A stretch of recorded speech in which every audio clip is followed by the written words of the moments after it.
The wolves were closer than her heartbeat. Elara's lungs burned like someone had poured fire into her chest, but she didn't stop running. She couldn't.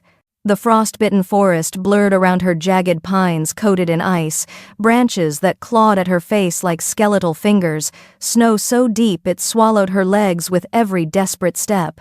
Behind her, the growls rumbled through the air, low and hungry, the kind of sound that made your bones remember what it felt like to be prey. Her ribs screamed with pain where they'd kicked her. 3 days ago, or was it 4? Time didn't work the same when you were running for your life. The bruises had turned purple, then black, spreading across her side like spilled ink. Every breath was a knife. Every step was a prayer she didn't believe would be answered. The storm wasn't helping. The wind cut through her thin cloak like it wasn't even there, slicing at her skin with invisible blades made of ice. Snow whipped around her face, blinding her, choking her. She could barely see 5 feet ahead. Her silver hair, the hair that marked her as different, as cursed, clung to her face in frozen strands. Blood dripped from a cut above her eye, warm for only a second, before the cold froze it into a thin red line down her cheek. The shadow wolves were gaining. She could feel them now, not just hear them. Their presence pushed against her back like a physical weight, dark and suffocating. These weren't normal wolves. They were creatures made of nightmare and malice, summoned by the pack elders who wanted her dead, who had always wanted her dead. Because she was weak. Because she was Omega. Because her silver aura, the one flickering around her fingertips right now like a dying candle, was something they feared more than they'd ever admit. Her foot caught on a hidden root, and she went down hard, slamming into the snow with a sound that knocked the air from her lungs. Pain exploded through her ribs, so sharp and bright that for a moment she couldn't see, couldn't think, couldn't do anything but curl into herself and try not to scream. "Get up! Get up! Get up!" But her body wouldn't listen. Her legs trembled, weak as a newborn fawn's. Her hands shook so badly she couldn't even push herself to her knees. The cold was everywhere now, seeping through her clothes, crawling into her bones, whispering that it would be easier to just stay down, to just close her eyes, to let the frost take her before the wolves did. The growling grew louder. Closer. She could smell them now, wet fur and rotten meat and something else, something that smelled like burnt metal and dark magic. Not again. The words fell from her lips in a broken whisper, barely louder than the wind. Please, not again. She'd said those same words when her mother died, when the pack turned on her for being too weak to shift properly, when they threw her into the isolation cell for 3 weeks because her aura had accidentally healed a dying child, and healing was a power Omegas weren't supposed to have. Power was for alphas, for betas, for anyone but her. Through the curtain of snow, she saw them. 5 shadow wolves, each one the size of a full-grown man, their bodies made of smoke and darkness that moved like liquid. Their eyes glowed red, burning through the storm like coals. They circled her slowly, taking their time, because they knew she had nowhere left to run. The largest one stepped forward, its breath misting in the frozen air. When it opened its mouth, she could see teeth made of obsidian, sharp enough to tear through bone. Elara's hand pressed against the snow, and something inside her stirred. That flicker of silver light grew brighter, pulsing in rhythm with her frantic heartbeat. It hurt. Every time her power tried to surface, it felt like her veins were full of broken glass, cutting her from the inside out. This was why she never used it. This was why she'd spent her whole life trying to bury it down deep where no one could see. But the wolves didn't care about her pain. The alpha wolf lunged, and Elara's survival instinct took over where her conscious mind had given up. Her hands came up not to shield herself, but reaching outward, and the silver light exploded from her palms in a wave of pure, uncontrolled force. The blast hit the wolf mid-leap and sent it flying backward into a tree trunk with a sickening crack. The other 4 scattered, yelping in confusion and rage as the silver flames spread outward in a dome around her. Wild and untamed, the snow beneath her melted instantly, steam rising in clouds. The frost on the nearby trees cracked and fell away. For 3 heartbeats, maybe 4, she was surrounded by warmth and light. Then the power drained out of her like water through a broken dam. The flames sputtered, died. The cold rushed back in twice as fierce, and Elara collapsed forward onto her hands and knees, gasping, shaking, her entire body screaming from the effort. Black spots danced across her vision. Her stomach lurched, and she tasted copper blood from somewhere inside that she'd torn by forcing her power out. The shadow wolves regrouped. They were more cautious now, circling wider, but they hadn't left. Why would they?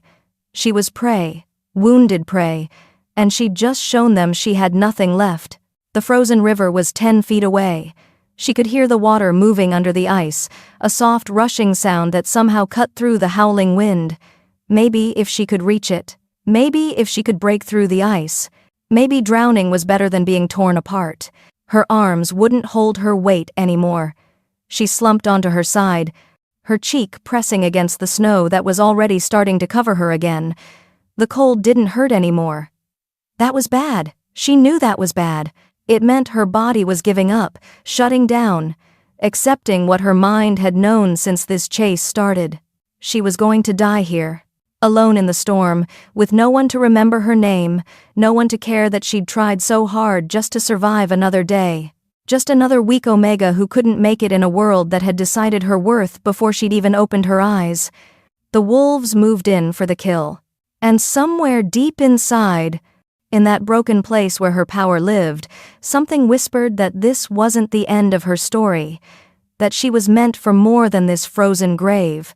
But Elara was too tired to believe in meant for more, too cold to hope, too hurt to fight. Her eyes started to close. The world went soft around the edges, the pain fading into something almost peaceful.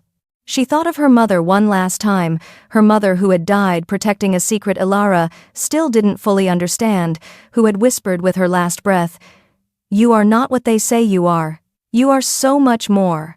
More." What a lie that had been.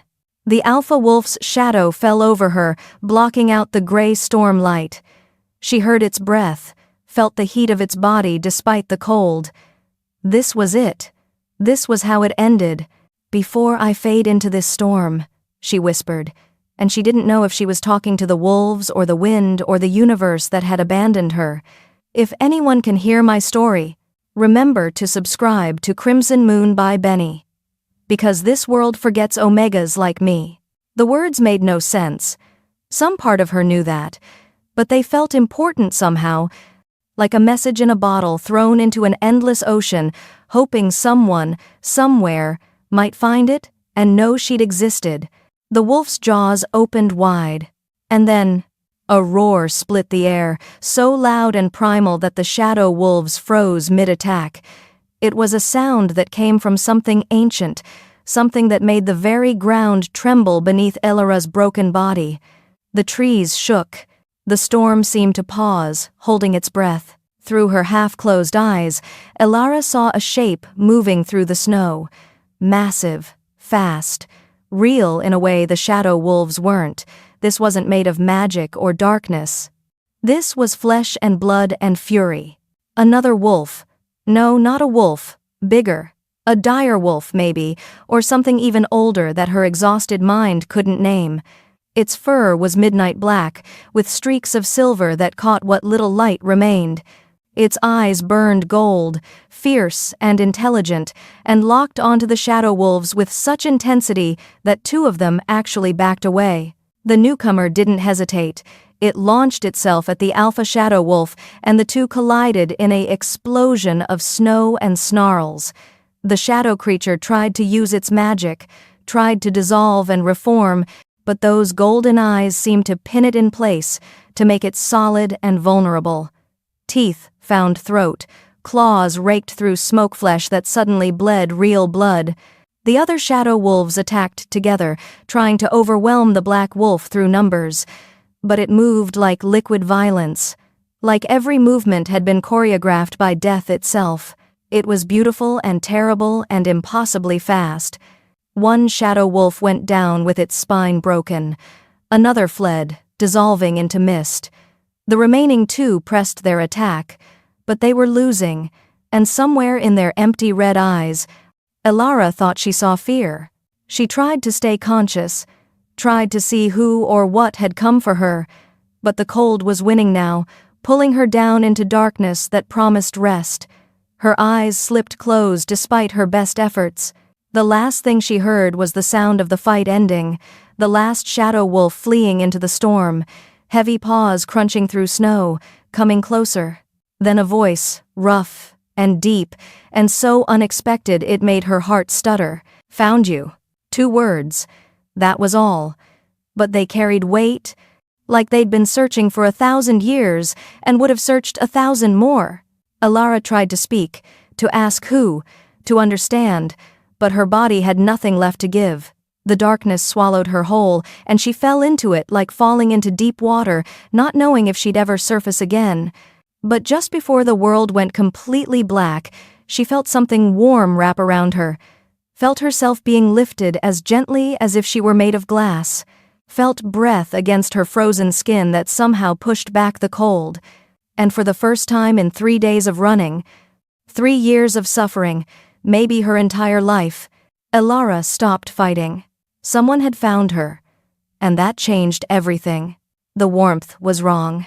That was Elara's first thought when consciousness started creeping back, slow and careful, like her body wasn't sure it wanted to wake up at all. Warmth meant danger. Warmth meant someone had found her, and people who found runaway Omegas didn't help them, they hurt them, or sold them, or dragged them back to the packs that had thrown them out in the first place. But this warmth was different. It didn't burn. It seeped into her frozen bones gently, patiently, like it had all the time in the world to wait for her to stop being afraid. She forced her eyes open and immediately regretted it. Even the dim light felt too bright, stabbing into her skull like needles. Everything hurt. Her ribs, her legs, her hands, even the spaces between her bones that she didn't know could hurt. The pain was so complete, so overwhelming, that for a moment she forgot where she was or how she'd gotten there. Then, memory crashed back. The wolves, the storm, the silver flames that had torn out of her and left her empty. The stranger, the massive black wolf with gold eyes, who'd fought off the shadow creatures like they were nothing more than annoying flies. Elara tried to sit up and her body screamed in protest. A rough, deep voice cut through her attempt. "Don't move. You'll tear open the wounds I just closed." She froze. The voice came from somewhere to her left, beyond the flickering orange glow that she now realized was firelight. Her heart hammered against her damaged ribs, each beat sending fresh waves of pain through her chest. Slowly, carefully, she turned her head. The man sat near the cave entrance because that's where they were, she realized now, in some kind of stone shelter with walls that caught the firelight and threw dancing shadows across rough rock. He was massive, even sitting down. Broad shoulders wrapped in a black fur cloak that looked like it had been made from the pelt of some ancient beast. His hair was dark as midnight, falling past his shoulders in a way that should have looked wild but somehow looked intentional, controlled. But it was his eyes that made her breath catch. Molten gold, burning in the dim light like they had their own fire inside them. And they were looking at her with an intensity that made her feel stripped bare, like he could see every secret she'd ever tried to hide. Then she noticed his tattoos. They covered his arms, what she could see of them beneath his cloak, in patterns that seemed to move in the firelight. Ancient symbols she didn't recognize, glowing faintly with a blue-white light that pulsed in rhythm with what? His heartbeat? The moon outside? "Who are you?" Her voice came out broken, barely a whisper. Her throat felt like she'd swallowed broken glass. The man studied her for a long moment, his expression unreadable. When he finally spoke, his voice carried weight that pressed against her chest. Not threatening, exactly, but powerful, like the voice of someone who was used to being obeyed without question. "Kale." Just one word, no explanation, no context, like his name alone should tell her everything she needed to know. When she didn't respond, because what was she supposed to say to that? He leaned forward slightly, the firelight catching the sharp angles of his face. There was a scar running down his left cheek, faded with age but still visible. His jaw was tight, like he was holding back words that wanted to escape. Elara, of the Silver Line. The world stopped. Those words. Her full name, the one nobody was supposed to know, the one her mother had whispered to her in the dark, making her promise never to speak it aloud because names had power and their name had too much of it. How? Her voice broke. She tried again. How do you know that name? Kale stood, and the movement was fluid, predatory, nothing wasted. He walked to the cave entrance and looked out at the storm, which still raged beyond their shelter. Snow whipped past the opening in violent gusts, but none of it seemed to touch him, like even the weather knew better than to challenge him. The shadow wolves weren't random, he said, his back still to her. They were sent, specifically for you, which means someone very powerful knows you're alive and wants to change that. Fear spiked through her chest, sharp and cold. I'm nobody. You're a lot of things. He turned back to face her, and those gold eyes pinned her in place. But nobody isn't one of them. Before she could process that, movement outside the cave made her flinch, but Kale just stood there, utterly still, utterly calm. A low growl built in his chest, not threatening her, she realized, but warning whatever was out there. 3 shadow wolves materialized from the storm, smaller than the ones before, but their red eyes burned just as bright. They approached the cave entrance, circling, testing. Kale didn't move, didn't raise his voice. He just let that growl build into something that felt less like sound and more like a physical force that pressed outward from his body. Then he spoke, and his voice carried a command that made Elara's Omega instincts scream at her to submit, to bow, to bare her throat in surrender. Leave. One word. That was all. But it was wrapped in alpha aura so powerful, so absolute, that the shadow wolves actually whimpered, actually backed away like he'd struck them. They dissolved into mist and fled into the storm. And Kale stood there watching them go with an expression that said he'd expected nothing less. When he turned back to her, his expression had softened slightly. Not gentle. She didn't think this man knew how to be gentle, but less intense. He moved toward her, and every instinct she had screamed at her to back away, to run, to protect herself. But she couldn't run, could barely move. So she just watched as he knelt beside her, close enough now that she could smell him pine and snow and something darker, like smoke and old magic. Your ribs are cracked, he said, his voice quieter now. 3 of them. Your left ankle is sprained. You have frostbite on your fingers and toes, but I caught it early enough that you'll keep them all. He paused, his jaw tightening. You were minutes from death when I found you. Why did you save me? The question came out before she could stop it. You don't know me. You don't owe me anything. Something flickered across his face. Pain, maybe, or regret, or something she didn't have a name for. He looked away, down at his hands, and she noticed they were shaking slightly. Just a tremor, but it was there. I know you better than you think, he said finally. And as for owing you, he lifted his eyes back to hers. Let's just say I'm paying a debt I should have paid a long time ago. None of that made sense. But before she could ask what he meant, he changed the subject with the force of someone slamming a door. Why were they hunting you? The question hit her like a fist to the stomach. All the fear, all the shame, all the years of being told she was wrong, broken, cursed, it rushed back in a wave that threatened to drown her. Because, her voice cracked. She tried again. Because I'm wrong. My shift is wrong.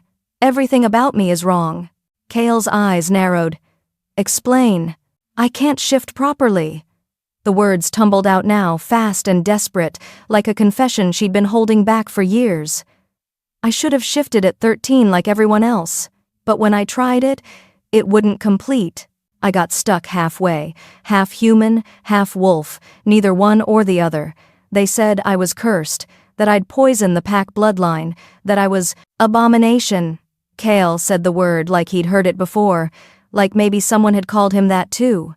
Elara nodded, tears burning in her eyes. She hated crying, hated showing weakness, but she was so tired of pretending to be strong when everything inside her was broken. And the silver fire? Kale asked, his voice careful now. When did that start? After my mother died. The words hurt to say. It just appeared one day. I can't control it. It hurts people. I hurt a child once, accidentally, when she fell and broke her arm. The fire burst out of me and she swallowed hard. It burned her, scarred her. After that, they locked me away for 3 weeks, said if I couldn't control it, I couldn't be around people. But you healed her. Kale's voice was soft now, almost gentle. The child. Before the burning. You healed her broken bone. Elara's head snapped up. How did you? Healing isn't a curse, Elara.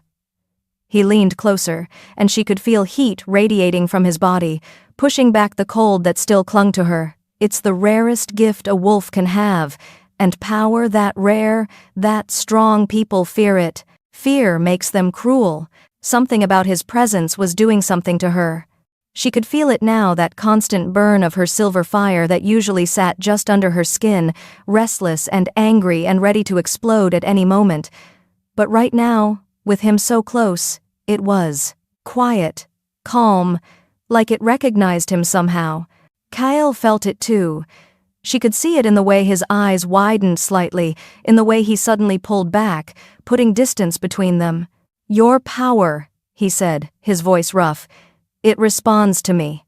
I don't understand. Neither do I. He stood abruptly, turning away, his hands clenched into fists at his sides. But I will. And so will you. He moved to the cave entrance again, staring out at the storm with an intensity that made her think he was seeing something she couldn't. Rest, he said without looking back. When the storm breaks, we leave. There's somewhere I need to take you. Somewhere that might have answers about what you really are. What I really am? Elara's voice shook. I'm a broken omega who can't shift properly and whose power hurts people. That's all I am. Kale turned back to her, and the look on his face, fierce and certain and absolutely unwavering, took her breath away. You're wrong, he said. About all of it, and I'm going to prove it to you. Then he walked out into the storm, leaving her alone with the fire and her thoughts, and a feeling she hadn't experienced in so long she'd almost forgotten what it was called. Hope. It terrified her more than the shadow wolves ever had. The storm ended just before dawn. Elara woke to silence, the kind of complete, heavy silence that only comes after nature has spent all its fury and has nothing left to give. Her body still ached, but it was a different kind of pain now. Duller, manageable, like her bones had decided to stay inside her skin after all. Kael stood at the cave entrance, a dark silhouette against the pale gray light of early morning. He hadn't slept. She knew that somehow, though she couldn't say how, maybe it was the tension in his shoulders, or the way he held himself like a soldier who'd forgotten what rest felt like. We're leaving, he said without turning around. There's a place 3 days north, a moonlit grove, ancient ground. If there are answers about your bloodline, they'll be there. Elara pushed herself up slowly, testing her ribs. They protested, but held. And if there aren't answers? Then we make our own. Something about the certainty in his voice made her chest tighten. Nobody had ever spoken about her future like it was worth planning for, like she had a future at all. She stood, wobbling slightly, and Kael was there instantly, close enough to catch her if she fell, but not touching, giving her space to be strong if she wanted to be. Can you walk? I can try. That's all I ask. They left the cave as the sun broke over the horizon, painting the snow-covered forest in shades of gold and pink that seemed too beautiful for a world that had tried to kill her just hours before. Kael moved ahead, breaking trail through the deep snow, and Elara followed in his footsteps, grateful she didn't have to forge her own path. They walked in silence for what felt like hours. The forest was different in daylight, still dangerous, still wild, but less nightmare and more reality. Real trees, instead of shadowy monsters. Real cold instead of death's frozen fingers. Elara's mind kept circling back to what Kael had said in the cave. that her power responded to him, that she wasn't what she thought she was. But every time she tried to ask him what he meant, the words died in her throat. Because what if he was wrong? What if this was just another cruel hope that would shatter and leave her bleeding? The sun was high overhead when Kael suddenly stopped, his hand shooting up in a signal she understood without words. Danger. She froze, her heart immediately kicking into a sprint. Then she heard them. Voices. Coming from ahead, harsh and commanding. The sound of boots crunching through snow. A lot of boots. Kael turned to her, his gold eyes blazing with warning. Stay behind me. No matter what happens, stay behind me. Before she could respond, they emerged from the tree line into a clearing and walked straight into an ambush. Soldiers surrounded them, at least 20 of them, all wearing black armor marked with a red wolf sigil she recognized with a sick drop in her stomach. Lord Varen's pack. One of the most powerful in the Northern Territories, and one that had called for her death more loudly than any other. The soldiers formed a tight circle, weapons drawn, swords, spears, crossbows, all pointed at her and Kael. But it was the man who stepped forward from their ranks that made Elara's blood run cold. Lord Varen himself. Tall, cruel-faced, with silver hair pulled back tight and eyes like chips of ice. He wore his authority like armor, and when he smiled, it was the smile of a predator who'd just cornered something small and helpless. Alpha Kael. Varen's voice dripped with false politeness. What a surprise to find you so far from your territory, and with such interesting company. His gaze slid to Elara, and she felt his disgust like a physical blow. She knew that look. Had seen it on the faces of her pack elders, her supposed family, everyone who'd ever decided she was worth less than the dirt under their boots. Kael moved slightly, positioning himself more firmly between her and Varen. This is neutral territory, Varen. You have no authority here. Authority? Varen laughed, a sharp, ugly sound. I have a mandate from the council itself. This Omega, he spat the word like it was poison, is a threat to every royal bloodline. Her very existence violates the old laws. She's violated nothing, Kael said, his voice dropping into something dangerous. She's guilty of nothing except surviving. Surviving? Varen's smile widened. Is that what you call it? She carries the Silver Line curse, the same curse that brought the Wolf Wars, the same curse that killed thousands. And you defend her? The soldiers tightened their circle. Elara could feel her silver fire stirring in response to the threat, crackling just beneath her skin like electricity looking for somewhere to ground itself. No, not now. Please, not now. The Silver Line isn't a curse, Kael said, and there was something in his voice, knowledge, certainty, something that made Varen's eyes narrow. It's enough. A new voice cut through the clearing, sharp and official. A man stepped forward wearing robes marked with the council's seal, a gold moon wrapped in thorns. A messenger, which meant this wasn't just an ambush. This was official. The messenger unrolled a scroll, his voice carrying the weight of law itself. By order of the Royal Council, the Omega, known as Elara of the Silver Line, is hereby forbidden from stepping foot in the royal court or any territory under council protection. She is declared forsaken, without pack, without protection, without right to sanctuary. Each word hit Elara like a stone. Forsaken. The worst thing you could call a wolf. It meant she was nothing, less than nothing. It meant anyone could hunt her, hurt her, kill her, and face no consequences because the council itself had declared her life worthless. Furthermore, the messenger continued, his eyes fixed on Kael now, Alpha Kael is ordered to abandon the Forsaken One immediately, under penalty of losing his own pack standing and council seat. The clearing went silent. Even the wind seemed to hold its breath. Varen's smile was triumphant. You heard the order, Kael. Walk away. Or throw away everything you've built for a broken Omega who'll die anyway. Elara felt something crack inside her chest. This was it, the moment when even hope gave up. Because of course Kael would leave. Why wouldn't he? She was nothing. She'd always been nothing. Nobody sacrificed anything real for nothing. She took a step back, ready to run, ready to disappear into the forest and let the cold finish what the shadow wolves had started. At least then it would be over. At least then she could stop pretending there was any point to fighting. Kael turned to look at her, and the expression on his face made her breath catch. There was no hesitation there, no doubt. Just a fierce, burning certainty that seemed to set his gold eyes on fire. He turned back to Varen and the messenger, and when he spoke, his voice carried the full weight of his alpha command, the kind of power that made even other alphas want to bow. She stays with me. 3 words. But they changed everything. Varen's smile vanished. You're throwing away your seat on the council, your alliances, your power. For her? My power? Kael's laugh was dark and dangerous. You think the council gives me power? Power is something you take, Varen, something you earn, and I'm done pretending politics matters more than what's right. He took a step forward, and despite outnumbering him 20-1, every soldier took a step back. The council can take their seat, their laws, their fear of anything they don't understand. This Omega is under my protection now, and if you want to take her, his eyes blazed gold, and Elara felt power roll off him in waves that made the air shimmer.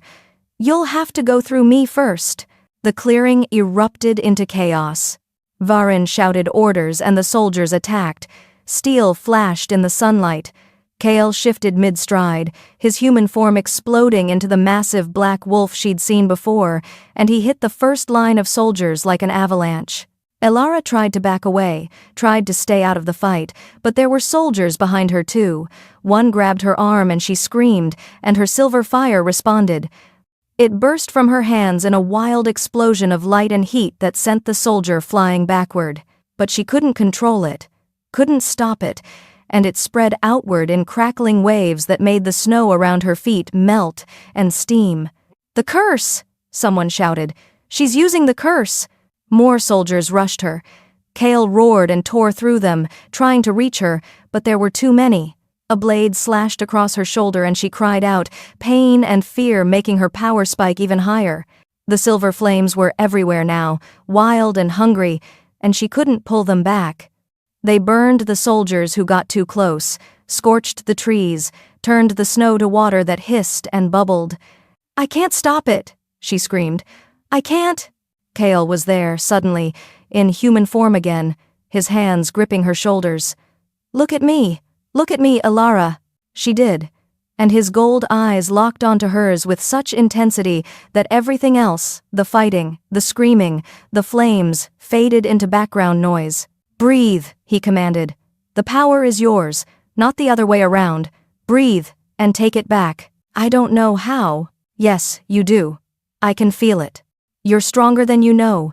Breathe and pull it back inside.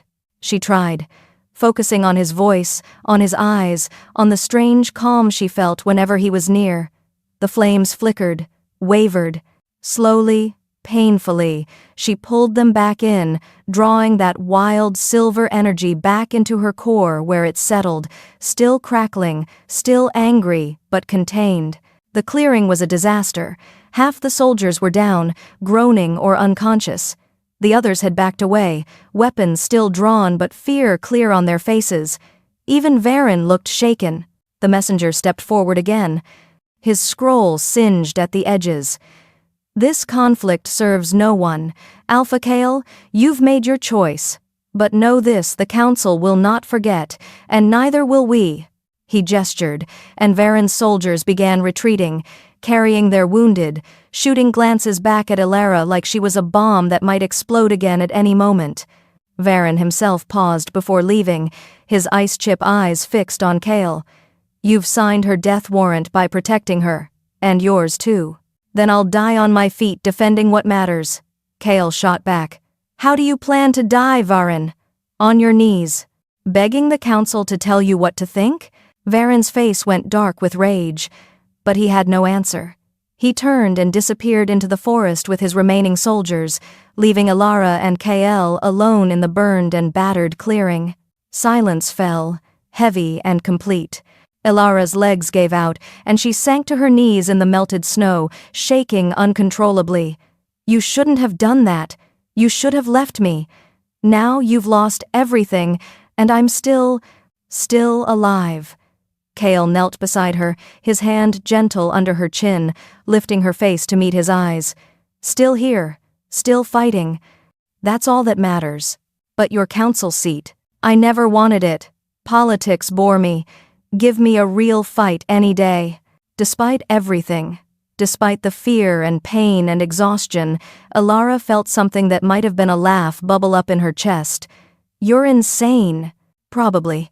His thumb brushed across her cheek, wiping away a tear she hadn't realized had fallen. "But I meant what I said. You're not alone anymore. Whatever comes next, we face it together."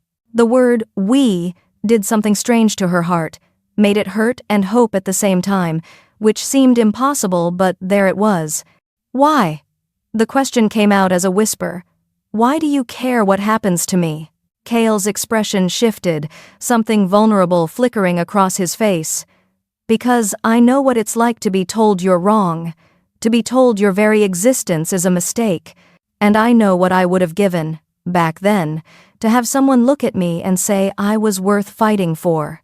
He stood, offering her his hand. "Come on, we've still got 3 days to the Grove, and something tells me the answers there are going to change everything." Elara took his hand and let him pull her to her feet, ignoring the way her heart hammered when his fingers wrapped around hers, strong and steady, and refusing to let go, even after she was standing. They walked back into the forest, leaving the battlefield behind, and Elara couldn't shake the feeling that she'd just crossed some invisible line, that the girl who'd run bleeding through the storm was gone, and whoever she was becoming, whoever Kyle seemed to believe she already was that person, was terrifying and powerful, and nothing like the broken Omega she'd always thought herself to be. The sun was setting when they finally stopped to rest, and Elara realized with a start that for the first time in her life, she wasn't running away from something. She was running toward it. They reached the lake on the second night, and it was nothing like Elara had expected. She'd pictured something small, maybe a pond tucked between trees, but this was vast, a mirror of dark water stretching so far she couldn't see the other shore, reflecting the stars above like the sky had fallen and pooled here in the middle of nowhere. The moon hung full and heavy overhead, turning everything silver white and strange. Kale built a fire while Elara sat on a smooth stone near the water's edge, pulling her knees to her chest. Her shoulder still ached where the soldier's blade had caught her, but Kale had cleaned and wrapped it with surprising gentleness for someone whose hands looked like they were made for breaking things. The silence between them had changed over the past 2 days of walking. It wasn't uncomfortable anymore. It was the kind of quiet that came when two people had stopped pretending and started just existing together. "You're staring at the water like it owes you answers," Kale said, settling down beside her. "Close, but not touching. Always close, but never quite touching." "Maybe it does." Elara traced patterns in the dirt with her finger. "My mother used to bring me to a lake like this, before everything went wrong. She'd tell me stories about the old wolves, the ones who could shift into forms so beautiful they made humans weep just to look at them. What happened to her?" The question was soft, careful, like he knew it might hurt, but needed to ask anyway. "She died protecting me." The words came easier than Elara expected. "I was 12. The pack elders found out about my bloodline, not all of it, but enough to be dangerous. They came for us in the middle of the night. She fought them. Told me to run. I heard her die while I was hiding in the woods like a coward. You were a child. I was old enough to fight. You were old enough to survive." Kale's voice was firm. "There's a difference. Your mother knew that. That's why she made the choice she did." Elara looked at him then. Really looked at him.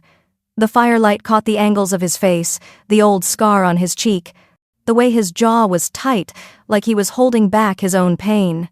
"What happened to you?" she asked. "You said you know what it's like to be called wrong. What did you mean?" For a long moment, she thought he wouldn't answer. He stared into the fire, his gold eyes reflecting flames, and something in his expression made him look ancient, tired. Like he'd been carrying weight for so long he'd forgotten what it felt like to stand up straight. "I had a brother," he finally said. "Twin brother. We were supposed to rule together when our father died, share the alpha position, build something better than what came before." He paused, his hands clenching into fists. "But my brother wanted power for himself. He spread rumors that I was weak, that I cared too much about the wrong things, about Omega rights, about changing old laws, about treating people like people instead of pawns. He turned the pack against me slowly, carefully, made them afraid of what I'd do if I had full control. What happened? He challenged me for the position, traditional combat, to the death." Kale's voice went flat, emotionless, which somehow made it worse. "I won, but just barely. And when I stood over him, ready to show mercy, ready to let him live, because he was my brother, he tried to kill me anyway. Knife in the back, literally." Elara's breath caught. "Did you kill him?" "No. But I should have. I disarmed him, exiled him, and took the alpha position alone. Everyone said I was too soft, that a real alpha would have finished it. That mercy was weakness." He looked at her then, and his eyes were full of something raw and bleeding. "So yeah, I know what it's like to be told your very nature is wrong, to be called weak for choosing not to be a monster." Without thinking, Elara reached out and took his hand. His fingers were warm, rough with calluses, and they closed around hers with a gentleness that made her chest ache. "You're not weak," she said. "You're the strongest person I've ever met. You barely know me. I know you stood between me and 20 soldiers. I know you gave up your council seat. I know you're still here, even though staying with me puts a target on your back." Her voice cracked. "I know that's not weakness." Kale's thumb traced circles on the back of her hand, and the gesture was so simple, so tender, that it hurt more than any wound. "Can I tell you something?" Elara whispered. "Something I've never told anyone?" "Anything. My silver shift, the one everyone says is broken, wrong, cursed." She swallowed hard. "When I was 14, a pack member tried to force himself on me. He was older, stronger, an alpha's son who thought Omega meant property. I fought back, and my power, my silver fire, it just erupted. I didn't mean to. I didn't want to. But it burned him, killed him." The words hung in the air like smoke. "The pack covered it up," she continued, her voice barely audible. "Said he died in a training accident. But they knew. They all knew. And they looked at me like I was a murderer. Like I'd killed him on purpose instead of just trying to survive. That's when they really started calling me cursed. When they decided I was too dangerous to live." She expected KL to pull away, expected disgust or fear, or that same look everyone else had given her, the look that said she was a monster wearing a girl's face. Instead, he brought her hand up and pressed it against his chest, right over his heart. She could feel it beating, strong and steady. "You defended yourself," he said, his voice fierce. "You survived. That's not murder, Elara. That's justice. And anyone who made you feel guilty for not letting yourself be destroyed, they're the monsters. Not you. Never you." Tears burned in her eyes. "How can you be so sure?" "Because I see you. Not what they told you to be, not what they made you believe about yourself. I see who you actually are." "And who is that?" Kale leaned closer, and suddenly the space between them was nothing, just breath and heartbeat and possibility. "Someone brave," he said softly. "Someone who's been beaten down again and again but keeps getting back up. Someone whose power isn't a curse, it's a gift the world wasn't ready for." Their faces were inches apart now. Elara could count his eyelashes, could see gold flecks in his eyes that looked like falling stars. "Kale, I know this is complicated," he said, his voice rough. "I know you have every reason not to trust anyone, especially not an alpha who... I don't know if I can trust you." The words burst out before she could stop them. "I want to. You have no idea how much I want to. But everyone who ever made me feel safe, whoever made me believe I mattered, they either died or betrayed me. And I can't survive that again. Not from you. Instead of being hurt, instead of pulling away, Kael just looked at her with such understanding it made her want to cry. Then don't trust what I say, he murmured. Trust how you feel when you look at me. And oh, that was dangerous. Because when Elara looked at him, she felt safe, protected, seen in a way she'd never been seen before. She felt like maybe, possibly, she was worth something after all. Their lips were a breath apart. All she had to do was close the distance. All she had to do was be brave for one more second. But fear grabbed her throat and wouldn't let go. She pulled back, breaking the moment, and the loss of his warmth felt like stepping back into winter. I'm sorry, she whispered. I need time. Then take it. Kael's voice was gentle. No pressure, no anger. I'm not going anywhere. They sat in silence after that, hands still joined, watching the fire burn down to embers, and Elara let herself imagine, just for a moment, what it might be like to kiss him, to let herself fall and trust he'd catch her. But trust was a luxury she couldn't afford yet, even if her heart was screaming that it wanted to try. The moonlit grove appeared on the third day like something from a dream. One moment they were walking through normal forest, and the next, they'd stepped through an invisible barrier into somewhere else entirely. The air hummed with power. The trees here were ancient, their trunks as wide as houses, their branches forming a canopy so thick that only scattered beams of moonlight broke through even though it was midday. But it was the stones that made Elara's breath catch. They rose from the ground in a perfect circle, each one twice her height, covered in symbols that glowed with a faint blue-white light, the same light that pulsed in Kael's tattoos, the same light that sometimes flickered in her silver flames. What is this place? She whispered, almost afraid to speak louder. The grove felt sacred, watching. The lunar sanctum. Kael's voice was hushed too, one of the first places our kind ever gathered. Before packs, before territories, before alphas and omegas meant anything except different gifts from the same moon. Elara walked toward the circle of stones, drawn by something she couldn't name. With each step, the air grew thicker, heavier with magic that made her skin tingle and her silver fire stir restlessly beneath her skin. When she reached the edge of the circle, she hesitated. Should I go in? Kael said. It's waiting for you. She stepped across the invisible line, and the world exploded into sensation. Light erupted from the stones, shooting up toward the canopy in pillars of pure white fire. The symbols blazed so bright she had to shield her eyes. And then voices. Dozens of them, maybe hundreds, speaking in a language she didn't know but somehow understood anyway. Child of silver flame, bearer of the bowing court, daughter of the first moon. The voices overlapped, weaving together into something that sounded like a song, like a prophecy, like a promise and a warning all at once. Images flooded her mind, a massive silver wolf standing on a mountaintop, while every other wolf, Alpha, Beta, Omega, all of them bowed their heads in submission, a court in flames, a crown made of moonlight, blood on snow, a war that hadn't happened yet, but would, soon. If what? The images came faster now, too quick to catch. Her mother's face, young and fierce, standing beside another woman who looked exactly like her. Twins. Her mother had a twin? A pack slaughtering them both, children screaming, silver flames burning everything. And then, a prophecy carved into stone, glowing so bright it burned itself into Elara's vision. When the weakest Omega rises, the royal court shall kneel. When silver flame meets golden eye, the ancient bonds shall heal. When the forsaken one claims her crown, the false kings fall. When the true Alpha stands beside her, she shall unite them all. Elara gasped and stumbled backward, breaking contact with whatever power had grabbed her.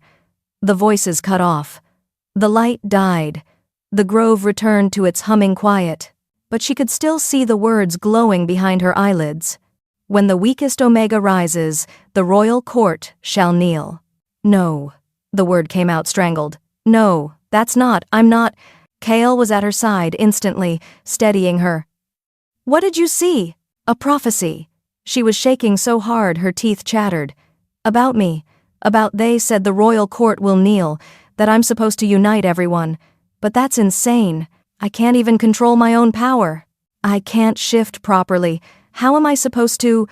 Elara. KL gripped her shoulders, forcing her to look at him. What exactly did the prophecy say? She told him, word for word, and watched his face change as she spoke. Not surprise. Recognition. Like he'd heard this before. You knew, she whispered. You knew about this. That's why you saved me. That's why you... I knew there was a prophecy about the silver line, he admitted. But I didn't know it was about you specifically until I saw your power respond to mine, until I saw how the forest itself reacted when you walked through it, until I watched you pull light from nothing and push back creatures made of pure darkness. But it's wrong. The prophecy is wrong. I can't be what it says I am. Why not? The question was so simple, so direct, it took her breath away. Because I'm broken, she said, and her voice cracked on the word. Because I'm weak. Because I'm everything they said. I was cursed and wrong and dangerous. Kale's eyes blazed gold. You're not broken. You're exactly what you're meant to be. The prophecy doesn't call for a perfect Omega who fits neatly into everyone's expectations. It calls for the weakest one, the one who was rejected, the one who survived when everyone said she wouldn't. He pulled her closer, and his voice dropped to something fierce and certain. Don't you see? That's you, Elara. Not despite everything you've been through. Because of it. Every scar. Every moment you thought you weren't enough. It made you into someone who can change everything. Elara wanted to believe him. Wanted it so badly it physically hurt. But believing meant hoping, and hope had disappointed her too many times. What if I fail? She whispered. What if I try to be what the prophecy says and I just destroy everything instead? Then we'll rebuild. Kale's hand cupped her face, his thumb brushing away a tear. Together. But you won't fail, Elara. I know you won't. How can you possibly know that? Because I've seen you fight when you had nothing left to fight with. I've seen you protect yourself when everyone said you deserved to be hurt. I've seen your power. And yes, it's wild and dangerous and unpredictable, but it's also beautiful. Pure. The kind of power that only comes from someone whose heart is still good, despite every reason it has to turn dark. His words wrapped around her like warmth, like safety, like something she was afraid to name. Behind them, the stones began to glow again, softer this time. Gentler. Like they were satisfied with what they'd shown her. Like they knew she'd understand eventually, even if she couldn't accept it yet. Elara looked up at Kale, at this alpha who'd given up everything to stand beside her, and made a decision. Teach me, she said. Teach me to control my power. Teach me to be strong. Teach me everything I need to know to survive what's coming. A slow smile spread across Kale's face, fierce and proud. I thought you'd never ask. They stayed in the grove for 3 more days, and Elara learned things about herself she'd never imagined possible. That her silver fire could heal as well as burn. That her incomplete shift wasn't a failure, it was a different kind of transformation. One that let her access both human intelligence and wolf instincts simultaneously. That her power didn't just respond to KL, it harmonized with his, like 2 instruments finding the same melody. And every night, sitting by their fire, they shared more pieces of themselves, their fears, their dreams, their scars, the ones you could see, and the ones you couldn't. Trust built slowly between them, fragile as new ice, but growing stronger with each conversation, each shared silence. Each moment Kale proved he meant what he said about staying. On the 4th morning, they prepared to leave the grove. But as Elara took one last look at the ancient stones, something made her pause. The air had changed, gone heavy and wrong, like right before a storm. Kale? She said quietly. Do you feel that? His expression went hard, alert. Someone's coming. Multiple someones. They barely had time to draw weapons before the forest exploded with soldiers more than before, at least 50, all wearing Varen's red wolf sigil. But this time, Varen himself stood at the front, and his smile was the smile of someone who knew they'd already won. "Alpha Kale," he called out, his voice carrying across the clearing. "Did you really think the council would let you run off with their greatest threat and just forget about you?" Behind Varen, something moved in the shadows. Something big. Something that made every instinct Elara had scream danger. Shadow beasts emerged from the tree line, not wolves this time, but massive creatures made of pure darkness, with eyes that burned red and claws that looked like they could tear through stone. There were dozens of them, and they moved with horrible intelligence, surrounding the grove in a perfect circle. "Here's how this ends," Varen continued, still smiling that terrible smile. "You can fight, and we'll kill you both. Or you can surrender the Omega, walk away, and I'll convince the council to reinstate you. Your choice." Kale's answer was immediate. "Go to hell. I was hoping you'd say that." Varen raised his hand, and the shadow beasts attacked. The battle that followed was chaos and blood and desperation. Kale fought like something possessed, his black wolf form tearing through the beasts with savage grace. But there were too many, always too many. Elara tried to help, tried to use her silver fire, but the beasts seemed resistant to it. Her flames would drive them back for a moment, then they'd reform and attack again, tireless, relentless. A beast got past Kale's guard and slammed into him with enough force to send him flying into a tree trunk. She heard the crack of bone, saw him crumple, and something inside her shattered. "No!" The scream tore out of her throat, raw and primal, and her power responded. But this time, it was different. This time, instead of wild silver flames that burned everything, her power surged through her entire body in a wave of light so bright it turned the world white. Pain exploded through her every bone, every muscle, every cell transforming. This was the shift. The real shift. The one everyone said she couldn't do. Her body stretched, reformed, became something else. Something magnificent. When the light faded, Elara stood on 4 legs for the first time in her life. But she wasn't like other wolves. Her fur was pure silver, glowing with its own inner light. She was larger than any wolf she'd ever seen, nearly as big as a horse, with eyes that burned like captured starlight. Power radiated from her in waves that made the earth tremble, made the ancient stones sing, made even the shadow beasts hesitate. The voice came from everywhere and nowhere. "The silver wolf rises." Varen's smile vanished. His soldiers backed away, fear replacing confidence. "And Elara, no." The silver wolf threw back her head and howled. The sound split the sky like thunder, echoed across mountains miles away, and carried with it a command older than kingdoms. "Kneel." The earth shook. The ancient ruins scattered throughout the forest erupted with light, decades of dormant magic awakening all at once. Every wolf within 100 miles, Alpha, Beta, Omega, all of them felt the command in their bones and dropped to the ground whether they wanted to or not. Even Varen fell to his knees, fighting it, failing. The shadow beasts dissolved into mist and fled, their creator's control broken.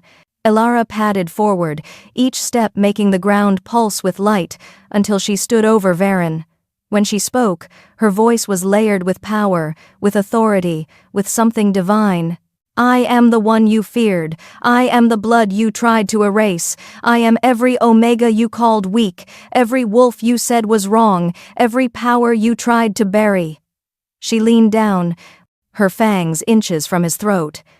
"And I am done running." Varen trembled, unable to move, unable to look away from eyes that held more power than the entire council combined. "Tell them," Elara commanded.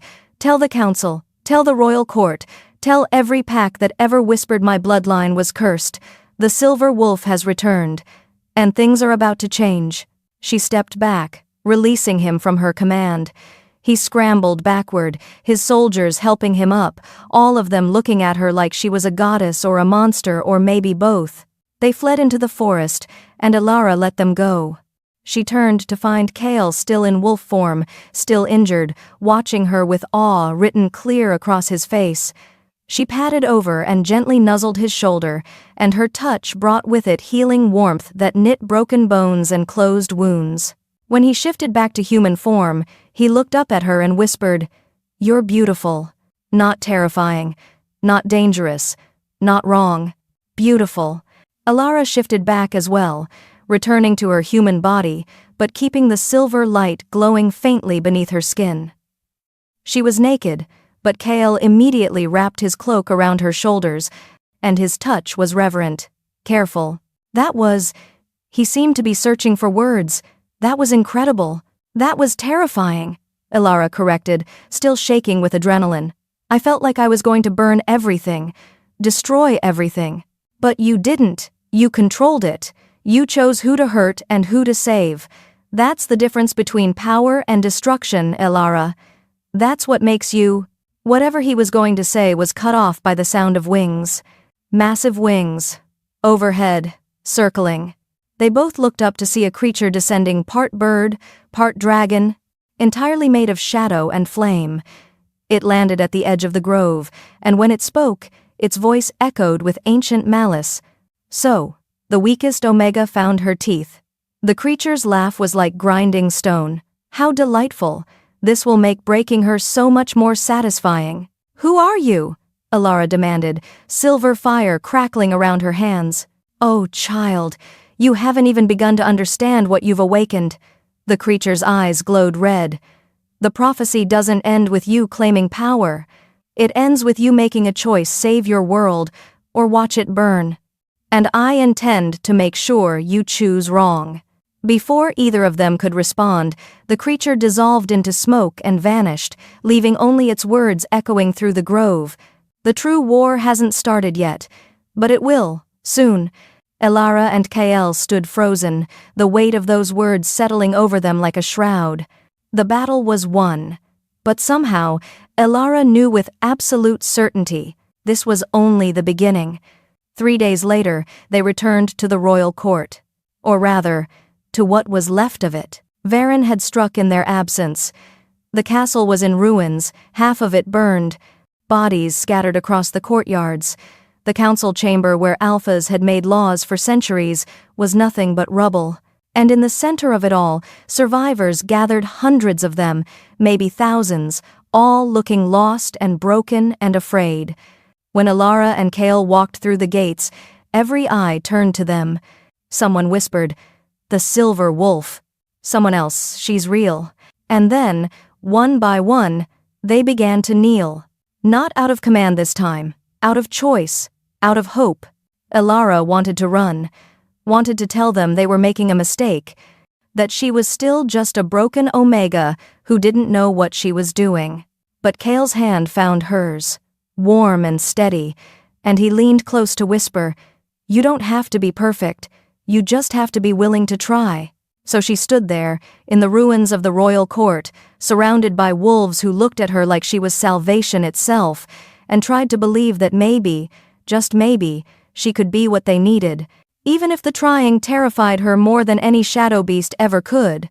Later, when the sun had set, and the survivors had been fed and sheltered, Elara stood alone on what remained of the castle walls, staring out at the forest beyond.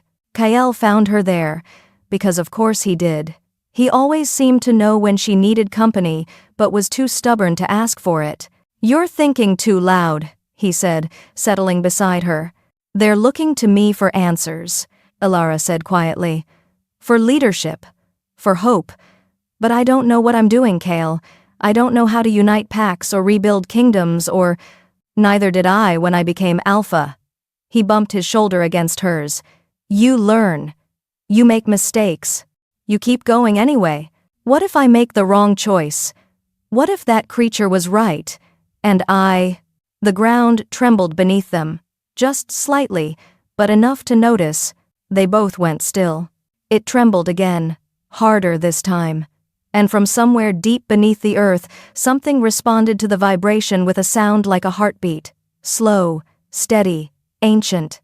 "What was that?" Elara whispered. Before Kael could answer, a voice echoed across the ruins. Not human, not wolf, something else entirely. "She is not the only one." And another voice, darker, older, the true alpha hasn't risen. Yet, the words seemed to come from everywhere and nowhere, from the earth itself. Elara's eyes began to glow silver, responding to something she didn't understand. And in her mind, images flashed visions of things that hadn't happened yet, but would, soon.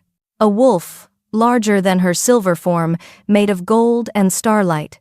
A crown, split in two. A choice between love and duty. And fire. So much fire. When the visions faded, she found KL staring at her, his gold eyes wide. "What did you see?" he asked. Elara opened her mouth to answer, but the words stuck in her throat. Because what she'd seen was impossible. Terrifying. Beautiful. She'd seen the end of everything they knew. And the beginning of something new. "Change is coming," she finally said. "The prophecy. It's bigger than we thought. And I think," she swallowed hard, "I think the hardest part is still ahead." KL took her hand, lacing their fingers together. "Then we face it together. Together." Such a simple word, such an impossible promise. But as Elara stood there in the ruins, holding hands with an alpha who'd given up everything to stand beside her, staring out at a world that was broken but maybe, possibly, could be remade into something better, she chose to believe in impossible things. Just this once, just for tonight. Tomorrow, the real war would begin. But tonight, she wasn't alone. And somehow, that made all the difference.